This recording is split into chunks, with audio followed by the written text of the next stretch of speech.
9 de la mañana, 24 minutos, nos metemos en otro tema de actualidad y así está reflejado en las preocupaciones de los uruguayos. Recién dábamos esa información. Hablamos de educación. Hasta el 15 de octubre están abiertas las inscripciones para preescolares, niños de 3, 4 y 5 años, en tanto que ANEP ya anunció las fechas de cierres de cursos y bueno, diferentes temas como siempre tenemos para abordar con el presidente del CODICEN, Robert Silva, a quien le damos la bienvenida. ¿Cómo le va? Un gusto estar acá con ustedes, gracias por la invitación. Un gusto recibirlo nuevamente.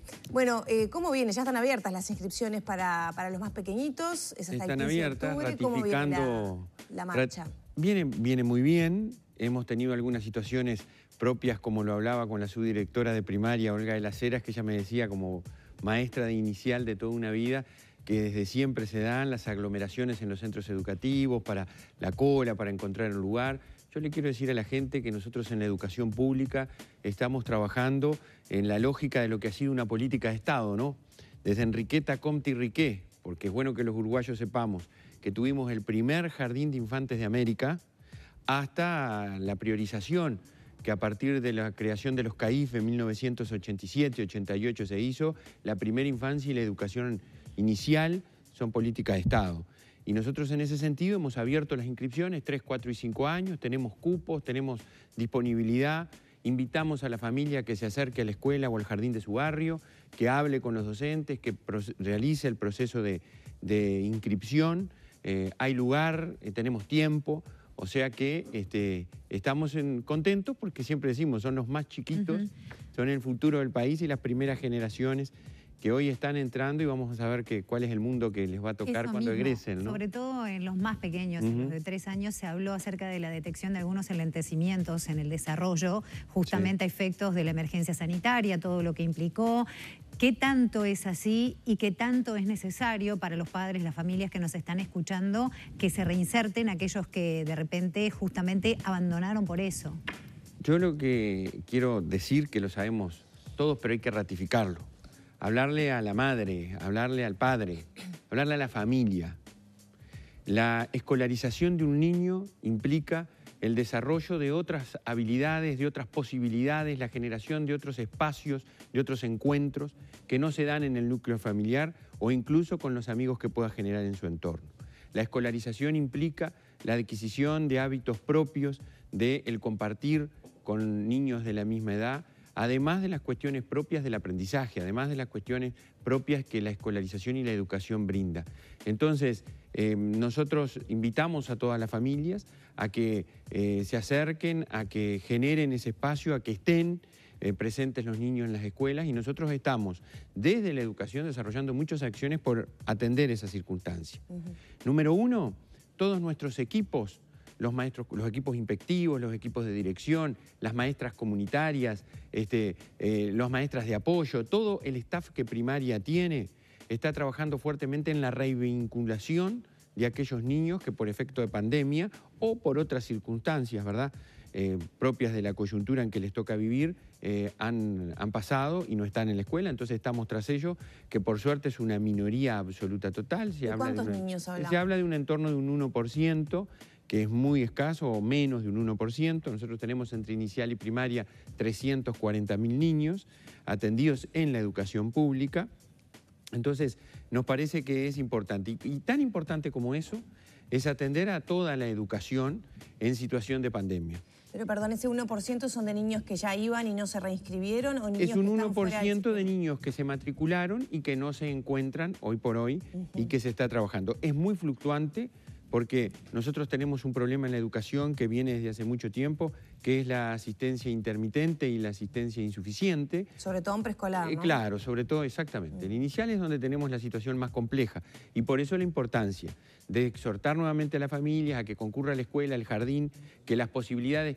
¿Qué más quiere un padre, una madre, que darle oportunidades a su hijo? Tengan la certeza, no tengan duda que en la educación es un canal de oportunidades y particularmente en la primera escolarización, en esa etapa donde el cerebro se desarrolla a pasos agigantados y lo que no se logra obtener en esa etapa difícilmente se consiga en el restante de la vida. Pero pasa un poco que de repente el padre dice, van a jugar, no pasa nada, que se quede en casa. Es importante destacar que en realidad pasa por otro lado lo que Estoy de acuerdo. realizan. Además de la socialización está la cuestión propia del aprendizaje, es decir, el desarrollo de habilidades cognitivas propiamente y la cuestión vinculada a todo lo que se genera a partir de la educación inicial.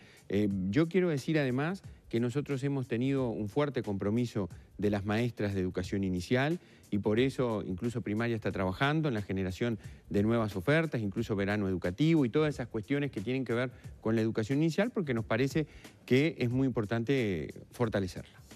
Silva, también se había mencionado que hay unos 14.000 niños que podrían estar matriculados y que se los va a ir a buscar. ¿Es este 1% o estamos hablando de otros niños pequeños que ya tienen edad de poder ir al jardín de 3 años? Ustedes saben que la educación es obligatoria a partir de los 4.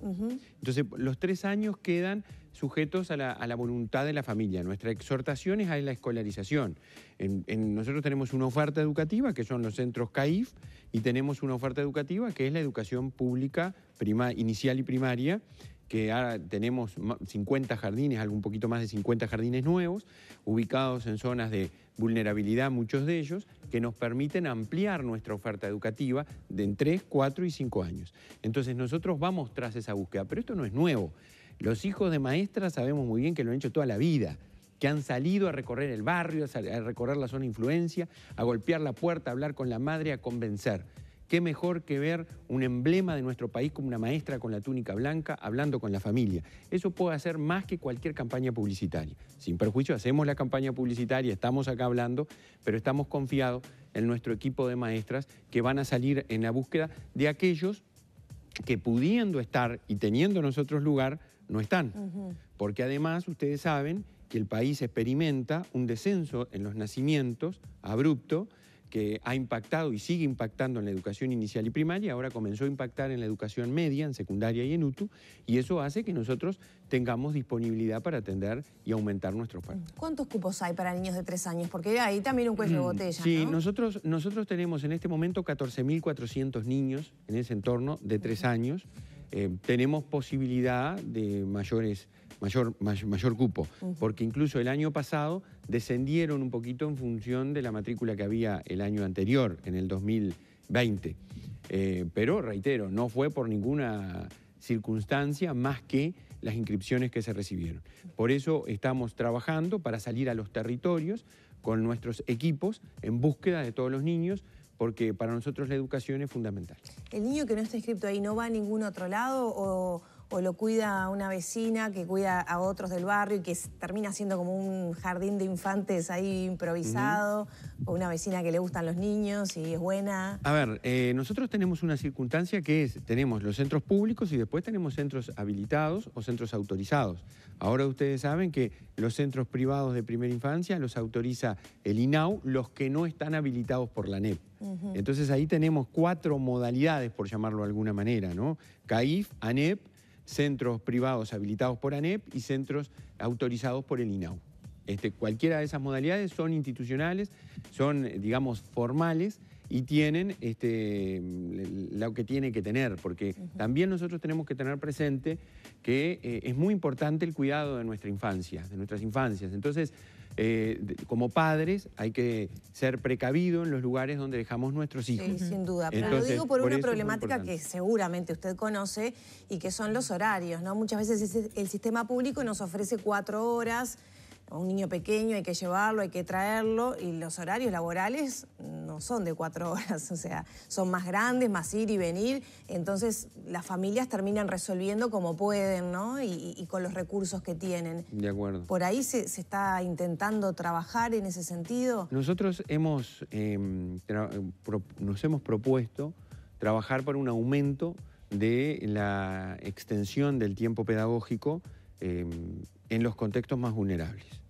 Ustedes saben, cuando en el 98 se aprobó la propuesta de las escuelas de tiempo completo, se estableció claramente que eran para los quintiles 1 y 2, una propuesta pedagógica de tiempo completo, que es un acta del Codicen, se estableció que eran para los quintiles 1 y 2. Lamentablemente, el país, si mira los quintiles 1 y 2, para entendernos, ¿verdad?, el 40% de mayor vulnerabilidad, más pobre de este país, son los que menos tienen tiempo completo, sobre todo el quintil 1, que tiene un 13-14%. Entre el quintil 1 y 2, un 22% de los niños de primaria tienen eso. Entonces nosotros lo que estamos trabajando es por extender eso al 40% y atender esa situación. Porque son los contextos donde ese apoyo que tú mencionas se hace más necesario. Porque quizás el de otro contexto tiene alguna posibilidad de que se atienda de otra manera. Entonces, es una realidad, estamos trabajando para hacer seguir en lo que se venía, atender algunas cosas que no se habían atendido y el tiempo extendido, además de podemos decir, esa posibilidad de cuidado, de atención, de dar posibilidad a una madre que salga a trabajar, a un padre, le da también formación, asistencia, cuidados a nuestros niños en esos sectores. En línea con lo que decía Lore, que también hay otras diferencias que se evidencian o que se ponen más de manifiesto en situaciones como esta, y está entre lo público y lo privado. De hecho, ha saltado ahora últimamente a la luz con respecto a el pedido de los privados de hacer más, de que no fuera tan sobre diciembre, sobre finales de diciembre, el final de clases, y el argumento que utilizaron es que habían podido hacer mucho más uso de la virtualidad. Más allá, que lo tocaremos después, de lo que es el final todos juntos sí, final todos juntos no del año lectivo, preocupa un poco ese punto de qué tanta diferencia se está evidenciando en cuanto a lo que ha pasado en estos 2 años de pandemia, 2 años y algo, con respecto a esa diferencia que se está marcando propiamente como argumento. ¿Qué tan preparados están quedando en uno y otro lado de la educación? Yo creo que la evidencia que existe, que es sobre la cual nosotros tenemos que trabajar, nos muestra una y otra vez que cuando uno aísla los contextos vulnerables que en su enorme mayoría están siendo atendidos por la educación pública y vamos a las evaluaciones, tanto las internacionales como las nacionales, nos dicen que a iguales condiciones los rendimientos son los mismos. O sea, que no hay diferencia. Y eso no es una percepción, no es un comentario. Eso es una evidencia que lo dan las pruebas aristas, que lo dan las pruebas PISA, que lo dan las pruebas de UNESCO internacionales. Entonces, ante esa realidad, nosotros decimos, puede haber una situación de diferencia, sí la hay, en cuanto a que hay una realidad que un centro privado tiene respecto de un público en muchos lugares. Entonces, ante esa circunstancia de diferencia, nosotros actuamos con apoyos extraordinarios, con lo que damos en llamar políticas focalizadas. Respecto a la culminación de ciclos, yo lo dije el otro día, nosotros tuvimos en el sistema público una realidad en el 2020 y una realidad en el 2021. Aprendimos mucho en el 20 y en el 21, créanme que la situación fue absolutamente diferente para bien, para mejor, para acompañar a nuestros estudiantes, para acompañar a nuestros docentes, para el uso de las plataformas educativas, mantener los centros abiertos, que fueran a los que no tenían conectividad los mismos, prestar computadoras, una cantidad de cosas que hicimos distintas. Entonces, las diferencias, si dicen algunos actores que hay diferencias, se harán ellos responsables de lo que dicen. Nosotros creemos que en el Uruguay no somos todos iguales y que los sistemas somos distintos y que los centros son diferentes. Lo que sí creemos, hay que priorizar los aprendizajes de nuestro estudiante en lo público y en lo privado. Y hay que priorizar otra cosa, que muchas veces la gente se olvida, la socialización, lo vincular. Nuestros chiquilines, nuestros estudiantes, nuestros jóvenes sobre todo, tuvieron muchos meses de soledad, de escasa compañía, del no compartir. Lo que te da el aula, lo que te da el centro educativo, lo que te da el mirarte a los ojos, eso nosotros también lo tuvimos en cuenta. Público o privado, nos importa que exista un mayor tiempo de convivencia y por eso establecimos lo que establecimos. Ya nos quedan pocos minutos, siempre el tiempo es corto para hablar de estos temas, pero quisiera abordar, para terminar, el tema de las tutorías y las horas designadas justamente a los apoyos en este contexto de pandemia. El CODICEN hace unos días presentó, me tocó cubrirlo, la cantidad de horas, eran muchas, pero a las pocas horas, bueno, a través de los gremios se informó de que la documentación que llegaba de las autoridades era con muchas menos horas. ¿Qué pasa? ¿Son menos de las que se dijo? ¿Cuál es la situación? Miren, nosotros, lo primero que quiero decir a la gente para que tenga certezas, no incertidumbres, porque hay muchos actores en distintos ámbitos que pretenden generar incertidumbre permanente. Se dice esto, pero es esto. Se anuncia lo otro, se va a reformar la educación, pero no sabemos qué reforma será. se va a perder esto, no va a haber humanidades, no va a haber bachillerato artístico. Todo falacias. Quiero decirle a la gente, nosotros estamos por un proceso de transformación educativa necesaria e imprescindible para este país. Yo invito a que nos preguntemos cada uno de nosotros. La educación está bien, no tiene nada que cambiar. No tenemos que sentarnos todos los actores en torno a una mesa a discutir y a deliberar para ver qué es lo que hay que hacer. Bueno, es lo que nosotros pretendemos y acá hay una hoja de ruta en ese sentido. Pero con respecto para a las trabajar. horas, ¿el gremio miente? En ese marco de trabajo y de atención a la educación y de cambio, nosotros establecimos lo que nunca hubo, tutorías. Tutorías en muchos contextos que no las tenían. E hicimos una presentación pública del cierre del año escolar, del año educativo, y la presentación de acompañamiento a estudiantes. Y generamos lo que no había, que eran, para los sectores vulnerables de primaria, 30.000 horas para trayectorias educativas, proyectos PODES donde las escuelas presentan iniciativas y se trabajan, desde salud hasta otras cuestiones. Y por primera vez, a las escuelas comunes y a las escuelas de práctica. ¿Y saben las que son las escuelas comunes y las de práctica? La que era la llamada clase media, la que fuimos nosotros, que son escuelas de 4 horas con media hora de recreo, 3 horas y media de aprendizajes propios en el aula. Entonces, a esas escuelas le dimos tutoría, que no las tenían, para atender a los que tienen mayores dificultades. Y establecimos 15.000 horas de tutorías para ahí. Se generó en la distribución de eso un error, un malentendido, por parte de la Inspección Técnica de Primaria, y eso llevó a que se distribuyeran algunas más.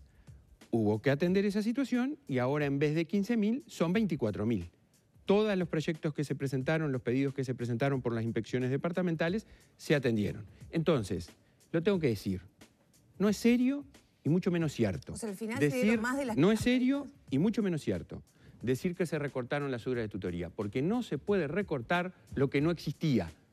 O sea, ahora las escuelas comunes, las escuelas algunas de práctica tienen tutoría que antes no tenían. No, pero ellos pidieron planteaban sobre las que se anunciaron. Se anunciaron 30.000, se anunciaron 30.000, 15.000 y 15.000. Ahora se van a dar 15.000 más 24.000. O sea que en vez de 30.000 se van a dar 15 y 24. Pero entonces ese día no se adjudicaron 5.000 como se estaba hablando Se adjudicaron las 15.000 que estaban previstas y se agregaron 9.000 más para atender los proyectos adicionales que se habían presentado.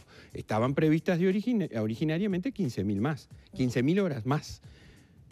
Se dieron 9.000, o sea que hay 24.000 nuevas horas en tutorías que antes no existían. Entonces no hubo recorte de nada. Lo que hubo fue un error procedimental de la Inspección Técnica de Primaria que generó esa confusión. Y quiero decir otra cosa que me parece importante. Ante ese relato de que existen muchas situaciones y que no se atiende a los más vulnerables, por primera vez, UTU, la Escuela de Artes y Oficios de Figari, la que tantas oportunidades a tantos ha dado, y sobre todo a los sectores más vulnerables, por primera vez tiene tutorías de acompañamiento a sus estudiantes que no tenía UTU. 2.800 horas semanales mensuales, entre 2.400 y 2.800, se van a asignar a UTU para que pueda hacer ese acompañamiento que ya está operativo, ya están asignadas. Y secundaria, que hubo una reorganización de las coordinaciones de los docentes, que tanto se habló, recorte de coordinaciones y cosas, redistribuyó recursos y tiene el 100% de los liceos del país, los liceos públicos, de bachillerato y de ciclo básico, los bachilleratos que no tenían, con horas de tutoría. Y esas son buenas noticias que hay que darlas, porque eso saben que, como yo lo digo siempre y se los digo a ustedes que vengo acá, eso no es una obra de beneficencia nuestra o de la ANEP. Eso se hace porque la gente paga sus impuestos. Y al pagar sus impuestos financia la educación pública. Y nosotros la responsabilidad que tenemos es de tratar de hacer las cosas lo mejor posible, como estamos procurando con un muy buen equipo en todo el país y con muchísimos docentes, funcionarios y, en fin, comunidades que están comprometidas con este tema. Silva, muchas gracias por estos minutos. Gracias a ustedes por la oportunidad, como siempre.